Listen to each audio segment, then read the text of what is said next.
Hey guys, this is the Razer Blade 15 Mercury White Edition. It's thin, light, very powerful, but for its price, is it worth buying or opting for something else? Let's find out. To start off with the specs, this laptop is running an 8th gen Intel Core i7-8750H 6-core processor. It has an NVIDIA GeForce RTX 2060 graphics card, a 15.6-inch 1920 by 1080p 144Hz display, 16 gigs of DDR4 RAM, and a 512GB NVMe SSD. For network connectivity, it has 802.11ac Wi-Fi and Bluetooth 5. No Ethernet port, so you will have to use a USB dongle if you want it.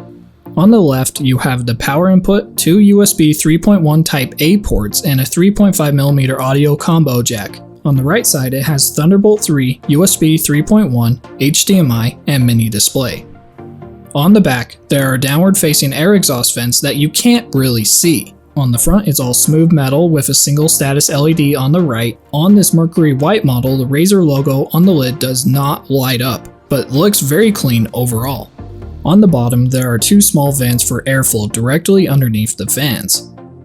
Opening up the laptop shows a very clean interior. Going from left to right, we have the single M.2 slot. There are 2 memory slots, which I have 16 gigs of DDR4 RAM, but it is expandable up to 64 gigs. The battery runs all along the bottom. This is the 80 watt-hour battery and the Wi-Fi card on the right. The Blade 15 uses a vapor chamber cooling to cool the laptop, which is a little different than most other laptops, but it does a really good job keeping the laptop cool during heavy gaming sessions or at idle. One thing I noticed is because of the lack of vents on this laptop, the top surface of the laptop near the bottom of the display got fairly hot to the touch, but other than that, this laptop is solid.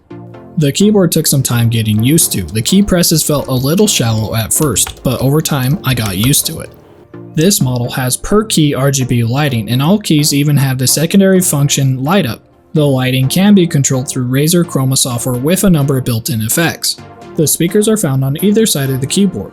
They sound good overall, even at high volume with a little bit of bass. The large touchpad on this laptop uses precision drivers. It felt smooth to the touch, very responsive, and overall very pleasant to use. The 15.6-inch 144Hz 1080p display has a matte finish, and overall, I thought it looked very good. Viewing angles were fine, but one thing I would have liked the display to be a little bit brighter, but other than that, it's a beautiful display. At the top, despite the thin bezels, Razer was able to put a 720p camera and an infrared camera at the top for Windows Hello support, which is an awesome feature. The Razer Synapse software allows you to choose from 3 options: Balanced, Gaming, and Creator. Also, you have the options to manually adjust the fan speeds and also change the display refresh rate from 144Hz to 60Hz if needed. So how does it perform while gaming? This model has the NVIDIA RTX 2060 graphics, and it performs really well. Basically, every game I ran on this laptop at 1080p, ultra settings got over 60 frames per second, while a lot of other games were averaging around 90 to 100 frames per second. The only downside is with this much awesome power packed into a small form factor, the fans ramp up a lot, and it gets pretty loud.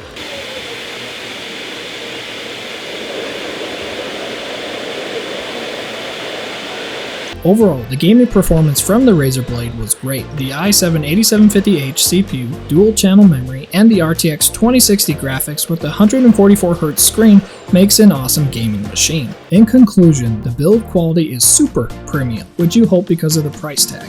So I would recommend anyone to buy this laptop, given that you can afford it. Honestly, I would rather spend my money on this kind of laptop than some other company, which I won't say names.